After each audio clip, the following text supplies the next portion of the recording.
कुत्ते का न्याय। श्री राम के शासन में न तो किसी को शारीरिक रोग होता था, न किसी की अकाल मृत्यु होती थी, न कोई स्त्री विधवा होती थी और न माता पिताओं को संतान का शोक सहना पड़ता था।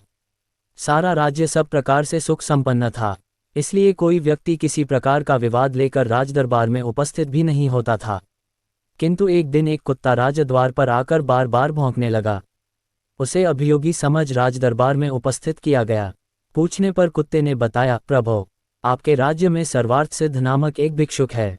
उसने आज अकारण मुझ पर प्रहार करके मेरा मस्तक फाड़ दिया है, इसलिए मैं इसका न्याय चाहता हूँ। कुत्ते की बात सुनकर उस भिक्षुक ब्राह्मण को बुलवाया गया।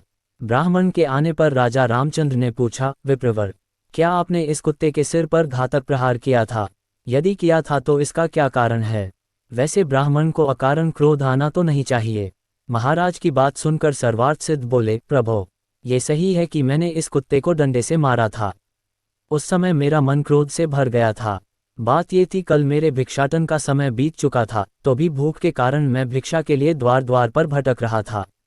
उस समय ये कुत्ता बीच में आ खड़ा हुआ। मैं भूखा तो था ही, अतएव मुझे क्रोध आ गया और मैंने इसके सिर पर डंडा मार दिया। मैं अपराधी हूँ, मुझे दंड दीजिए। आपसे दंड पाकर मुझे नरक यातना नहीं भोगनी पड़ेगी।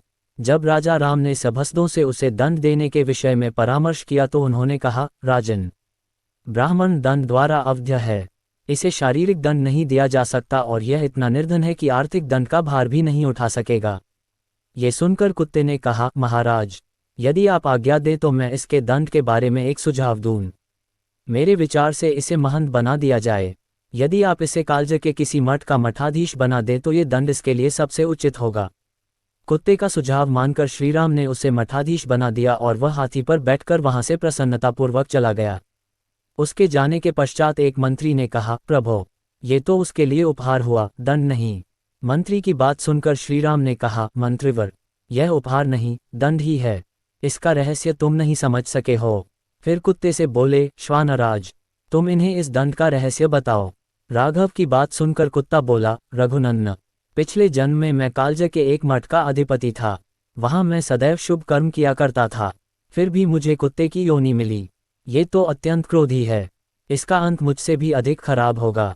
मठाधीश ब्राह्मणों और देवताओं के निमित्त दिए गए द्रव्य का उपभोग करता है, इसलिए वह पाप का भागी बनता है।